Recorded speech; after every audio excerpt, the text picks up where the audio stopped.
G'day YouTube, how the heck we doing? It is Foul Play here. We're back for the second match of this Pioneer League. We lost the die roll and we're already down to 5 cards, so not the best looking start. Down to 4.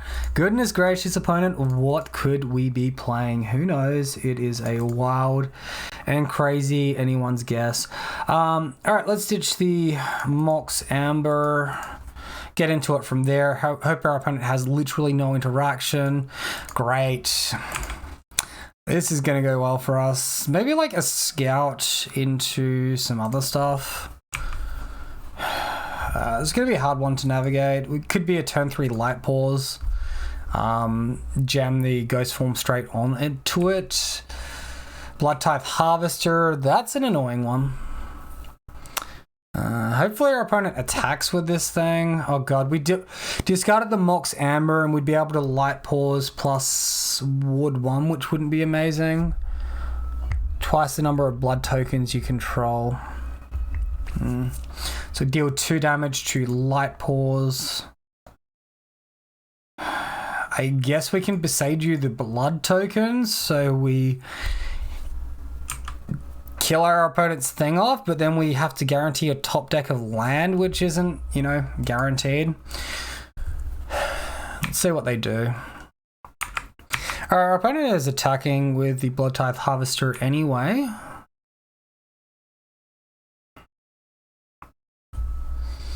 And what are we playing here? Or are we like discarding a card, drawing a card? Bone Crusher Giant discarded. Okay, you know they've got the Fatal Push right now. Thoughtseize. I mean, what can we do? Completely wrecked here. 2 like black decks in a row. This is pretty rude from the Magic gods, the Magic Online gods. Alright, we'll play this. We'll dump our whole hand on Generous Visitor. That's, for all intents and purposes, an extremely good draw. Given everything. Alright, so Generous Visitor, it's a chunky ass 4/4. A little bit harder to remove. When it removes, it comes back. It's going to lose its everything though, which is going to suck for us. So hopefully our opponent doesn't have a Fatal Push. Hey look, creature removal. Fantastic. They gain life. That is such an unnecessary bit of wording. Holy shit. What is this little symbol here? That's bizarre. I don't think I've seen that before. Nothing to return from the grave. We can grow a Generous Visitor with our Timely Audacity, but we can't actually attack here, so we're going to be passing to our opponent.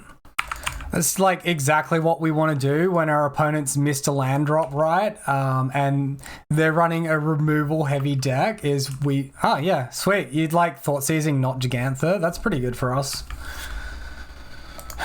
Okay, well, where there's a will, there's a way, possibly.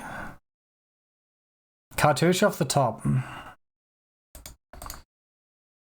We can attack with this. We can Gigantha to hand as well. I think that's fine. Let's go in here.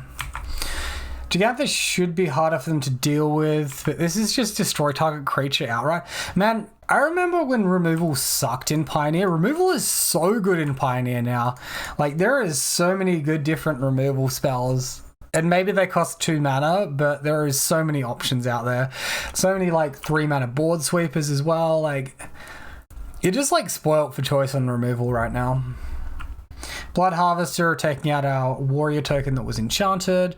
If we had a land drop, we can jam a Gigantha. We are like sufficiently slowed down though. Obviously our opponent has the Bone Crusher in exile. Hey look, a land drop, let's go team. This is going to be a painful one, but we'll play it out nonetheless. No attacks to be had with the warrior token. Our opponent's just holding up removal for Gigantha. Alright. Just a very painful way to take like 4 damage, deal 4 damage to ourselves. Help our opponent out a little bit there. They weren't far enough ahead as it was. Oh god, what the hell does this rubbish do? I remember seeing this once before. Exile up to 1 target card from a graveyard. If a creature card was exiled this way, target, each opponent loses 1 life and you gain 1 life. Attacking with that funky guy. Alright. Man, I can't see us doing anything here. Scrub probably doesn't change anything. We haven't got any attacks. This thing's gonna This thing doesn't flip, right? Because it's day bound. When it flips, exile up to 2 target creature cards, 2 target cards from a graveyard. Okay, some more graveyard control. Dealing with the Skrelv, with the Blood Tithe Harvester. Warrior token's still there on pretty miserable defense. Opponent still dealing with our life total. It's pretty free play on the Bone Crusher Giant there as well, post-combat.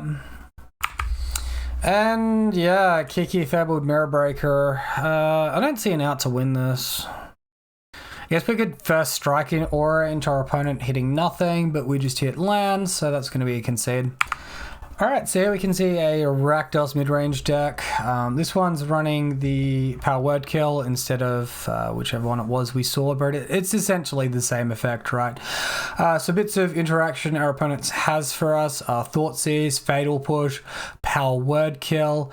In the sideboard, they've got Ritual of Soot, which is a sweeper, Extinction Event, which is a sweeper, and Duress, which is discard. Boy, oh boy, Leyline of Sanctity is looking pretty good, and so is Alpha Authority, and we are not prepared for this leg.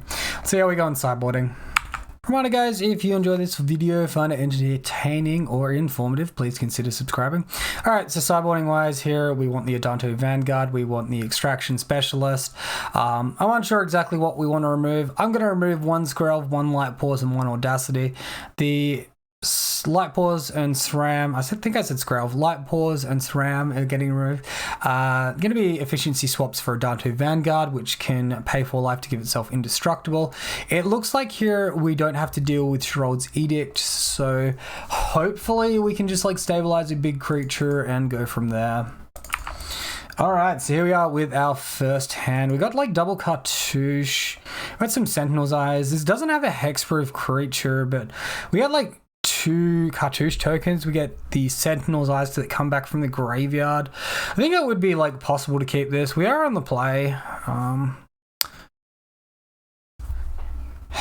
It's probably a greedy kit, but whatever. I'm going to go for it because I feel like going for it. So here we are. Yell at me in the comment section if I am wrong, because comments are good for the YouTube algorithm. Alright, well, no turn 1 removal spell from our opponent, so Gamble's paid off, question mark? Oh goodness. Speaking of Gamble paying off, let's go ahead and start chucking some stuff down. We'll yield to this. Let's start diversifying some of these counters, right? Because we want to like play around that ridiculous card, the Bloodthirst Harvester, the best we can.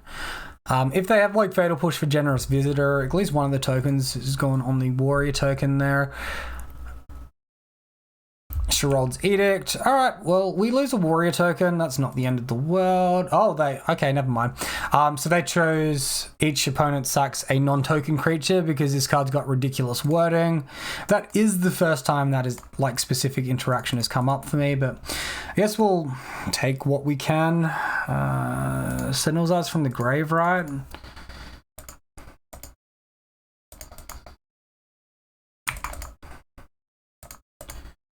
And we'll get our Kai's Ghost form. We'll attack with our Warrior token. That'll have to do for now. Also, like, freaking awesome draw, that Light Pause. What a freaking find. Alright, so here we probably want to like Sentinel's Eyes on the Warrior token. Hey, look, another Sentinel's Eyes again. How good is this card into removal? My goodness, guys. Light Pause trigger. Alright, and our opponent allows this trigger to resolve, so that's pretty damn good for us. Let's go ahead and sneak in a combat research off that one. So if our opponent's got a 2-mana removal spell, it's not going to quite cut it. And we'll continue with these Sentinel's Eyes on the Warrior token. Sherald's Edict, you son of a gun, opponent. Of course it's like Sherald's Edict both times and not a Power Word Kill or whatever the other one was. Our opponent conceded the match and then like started rage drawing cards. Are you kidding me? Okay, well, on to game 3. I'm not going to change anything in sideboarding. Alright, here we've got a Skrelv hand. A Skrelv hand on its own is pretty poor, especially against a Thoughtseize deck. We probably want like at least 2 creatures. Hey look, at least 2 creatures. Let's bottom a Temple Garden. We'll get into this. Hey, our opponent kept a hand without Thoughtseize. Let's go. Alright, Griff Spoon off the top as well. Alright, I mean, our opponent's doing nothing but passing with, like, mana up, so this is screaming to me Sherald's Edict. Let's go ahead and Griffspoon. We'll attack for 2. Griffspoon's like a little bit of loss on tempo, but we're doing nothing with the mana anyway. We can get it back from the graveyard. I mean, like, yeah, we're expecting that. Still, like, no Thoughtseize interaction to interact with our Extraction Specialist just yet, so it's good news for us. Opponent plays Liliana of the Veil. I'm really not that concerned about that card. Cool, we'll just got a forest, sure. We might need like a random colored mana symbol, which is not green or white later on in the game. So mana confluence into Extraction Specialist, and we'll see what our opponent does about that one. Okay. Play Stomp on the Extraction Specialist. Uh-oh. Well, they may have got us this time. Let's see what we can do with the remainder of everything. Bone Crusher and Exile, 2 cards in hand for our opponent. And we do play out the Boseiju into the Giganther. Holding out that hope that somehow we might get there, land into Liliana minus. I mean, Liliana's still going to be on 1 after that. It's going to be a pretty rough one. Maybe our opponent like taps some mana during their turn for a change. Yep, Bone Crusher Giant. Maybe they don't have interaction. We hit like a Light Pause. We can Light Pause into Kaya's Ghost Form off the Ethereal Armor. It's possible we can survive this. And then, oh, well, step 1. Let's go with that. Alright, does our opponent have the removal spell? Oh, god damn it. A Braid? You're boarding in a Braid against us? Oh, come on, man. Alright, well, we're getting thoroughly licked now. Gigant's to the bin. We have to, like, top deck creature, pretty much. Survive 1 minus. Our opponent has to stop drawing gas for, like, a turn. Whenever this attacks, exile target card from an opponent's graveyard. We'll see if they go after the Griffspoon. They do. Wasting no time on that. Alright, well, 7 damage a turn. We need to have a run of good draws. Alright, that's not the draw. We're going to concede there. Our opponent was like just slightly too good for us this game. I do think a hand with a Glade Cover Scout and an Extraction Specialist is worth keeping. We only had 1 aura in hand after that, but the problem wasn't our auras. The problem was our creatures getting removed. So that was close, but no cigar. I feel like if we're on the play that game, we possibly could have taken a win. So quite possibly the die roll played an impact on us losing this match. So thank you all for watching. Let me know what you think in the comment section below. If you got any good tech for gross decks like this outside of Leyline of Sanctity, please let me know. I think Extraction Specialist is a pretty good start though. Till next time, have a wonderful day and I'll see you then.